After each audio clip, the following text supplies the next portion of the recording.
At 11:42 p.m., I heard the sound of a heavy zipper sliding open right outside my tent. The problem was, I was camped 4 miles deep into a restricted section of the North Cascades, and the nearest hiker was supposed to be a 2-day trek away. I stayed perfectly still, my breath catching in my throat, listening to the fabric of my rainfly rustle. It wasn't the wind. The air was dead silent. It was the sound of a hand searching for the toggle. How do you explain to yourself that you aren't alone when you've spent 8 hours making sure you were? My name is Julian. I'm an experienced backpacker, or at least I thought I was. I'm the kind of person who likes the isolation. I work a high-stress job in logistics, dealing with people, phones, and noise for 60 hours a week. For me, the ultimate reset is a solo trek where the only thing I have to worry about is my pace and my water supply. This trip was supposed to be a 5-day loop through a valley that hasn't seen a maintained trail since the 90s. I'd done my research, checked the topo maps, and even called the ranger station to confirm that the bridge over the creek was still out, effectively cutting this area off from the casual weekend crowds. I wanted the silence. I wanted to be the only human being for 20 miles. I started my hike on a Tuesday morning. The first day was grueling but rewarding. The terrain was steep, choked with vine maple and devil's club, requiring me to check my GPS every few minutes to make sure I wasn't drifting off the old ridgeline. By the time the sun started dipping behind the peaks, I was exhausted. I found a small, flat shelf of granite overlooking a subalpine lake and set up my gear. The silence was absolute. There were no birds, no insects, just the faint hum of the wind through the hemlocks. I ate a dehydrated meal, watched the stars come out, and went to sleep feeling completely at peace. The first sign that something was off happened on Wednesday morning. I woke up early around 6 a.m. to pack up and move deeper into the valley. As I was collapsing my tent, I noticed something near the edge of my campsite. It was a pile of stones. They weren't just scattered, they were stacked. 3 small, flat river rocks balanced perfectly on top of one another. Now hikers do this all the time. They're called cairns, usually used to mark a trail. But there was no trail here, and those rocks hadn't been there when I went to bed. I knew that for a fact because I'd cleared that specific patch of dirt to level my sleeping pad. I stared at them for a long time. I told myself it must have been a marmot or some geological fluke, though deep down I knew how ridiculous that sounded. I kicked the rocks over and started hiking. Day 2 was harder. The trail vanished entirely into a massive boulder field.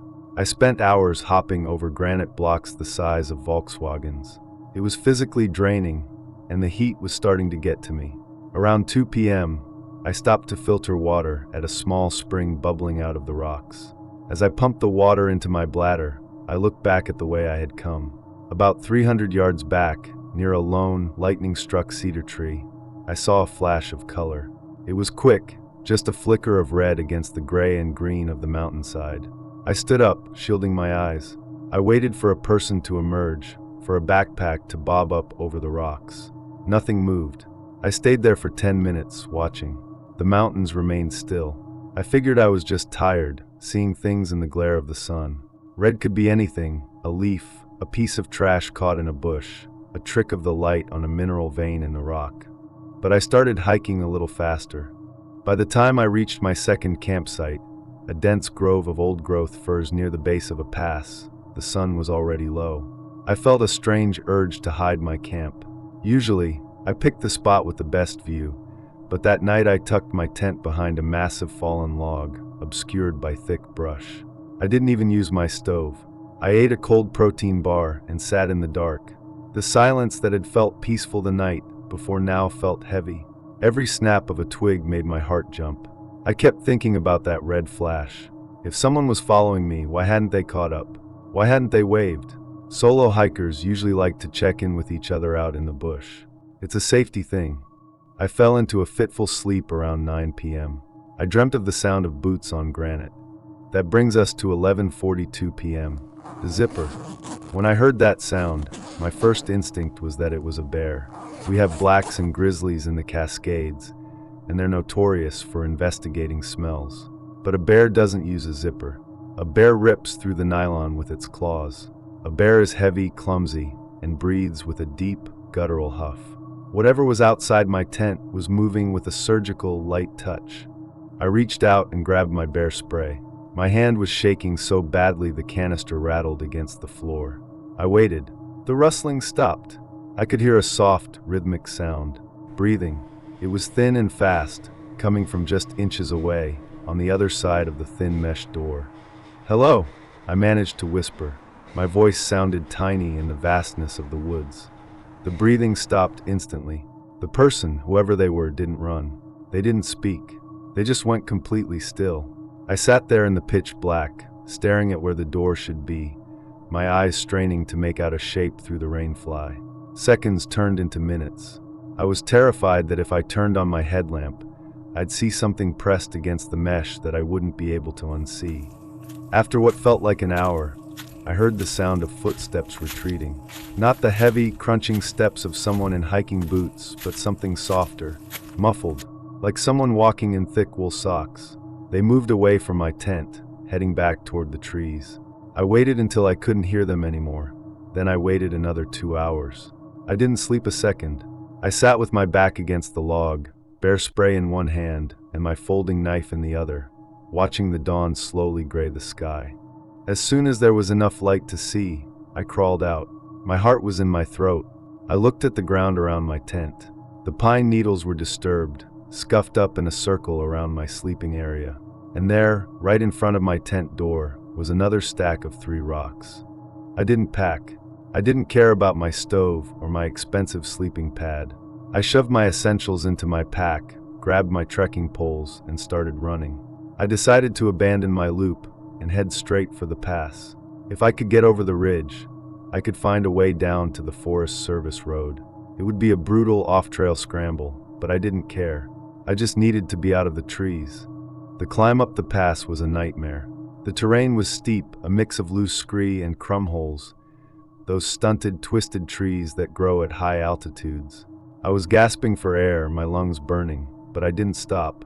Every time I looked back over my shoulder, I expected to see a figure standing on the rocks below me. About halfway up the slope, I stopped to catch my breath. I looked back down at the grove where I'd camped. From this height, I could see the layout of the valley clearly. I saw my small green tent, a tiny speck against the brown log, and then I saw it. Emerging from the trees near my camp was a figure. They were wearing a bright red windbreaker, the flash of color I'd seen the day before. But they weren't hiking. They were standing perfectly still, looking up the slope directly at me. Even from that distance, there was something wrong with the way they were standing. Their posture was tilted, their arms hanging limp at their sides. They looked like a mannequin dropped onto the hillside. I didn't wave. I didn't scream. I turned and scrambled up the scree, my fingers bleeding as I clawed at the sharp rocks. I reached the top of the pass 20 minutes later, my heart feeling like it was going to explode. I looked down the other side. It was a sheer drop-off into a drainage I didn't recognize. I'd lost the trail completely. I was lost, exhausted, and being hunted by someone who didn't seem to have a backpack, a tent, or any gear at all. Just a red jacket and a pair of soft shoes. I followed a dry creek bed down the other side of the ridge. It was the only way to lose elevation quickly. The sun was high now, beating down on the exposed rock. I hiked for 6 hours straight, my legs turning to jelly. I kept checking behind me, but the ridgeline remained empty. I started to think maybe I'd outrun them. Maybe they were just a local weirdo, a squatter living in the woods who wanted to scare me off his territory. By late afternoon, I reached the bottom of the drainage. The forest here was dense, thick stands of Douglas fir and western red cedar that blocked out most of the light. It was cool and damp, the ground covered in a thick carpet of moss. I found an old, overgrown logging road. It wasn't on my map, but it was a clear path. I started following it, hoping it would lead back to civilization. After a mile, the road ended abruptly at a clearing. In the center of the clearing was a small, dilapidated cabin. It was a trapper's cabin from the early 1900s, the cedar shakes rotting and the porch sagging into the mud.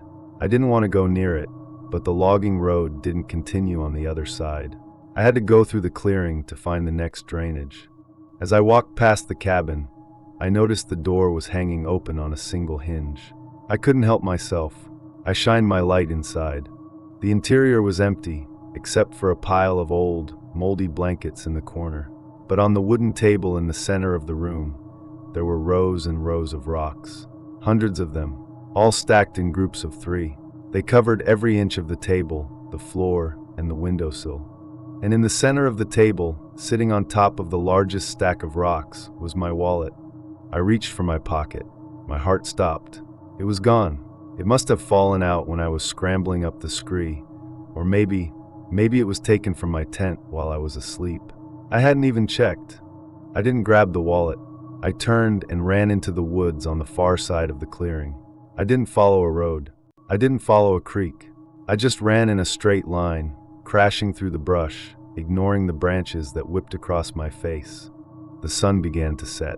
The woods turned into a blur of gray and black. I was stumbling now, falling over roots and rocks. I knew I couldn't keep this up. I was going to hurt myself, break an ankle, and then I'd be a sitting duck. I found a small cedar with low-hanging branches and crawled underneath it, pulling my pack in after me. I covered myself with my emergency bivvy, a bright orange, crinkly foil bag, and tried to keep my breathing shallow. It was the longest night of my life. Every sound was magnified. The scurrying of a mouse felt like a footstep. The wind in the branches sounded like a whisper. I kept my eyes locked on the darkness in front of me, my hand gripping my bear spray, so hard my knuckles turned white. Around 3 a.m., I heard the sound of the zipper again. But I wasn't in my tent. I was under a tree, wrapped in a foil bag. The sound wasn't coming from my gear. It was coming from the woods around me. A rhythmic, metallic sliding sound, echoing from 3 different directions. I realized then that it wasn't a zipper.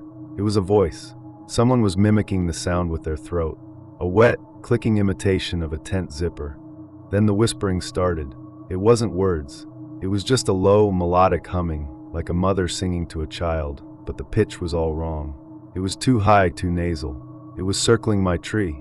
I could hear the soft thud-thud of feet in the moss. "I can see the orange," the voice whispered. It was a man's voice, but it sounded thin, like it hadn't been used in years. Such a bright, pretty orange. I didn't move. I didn't breathe. I prayed that the shadows of the cedar branches were enough to hide my face. The footsteps stopped right next to the tree. I could see the bottom of a pair of trousers. They were tattered, stained with mud and old blood, ending at bare, filthy ankles. The feet were long and pale, the skin stretched tight over the bone. He sat down. He sat right against the trunk of the tree I was hiding under.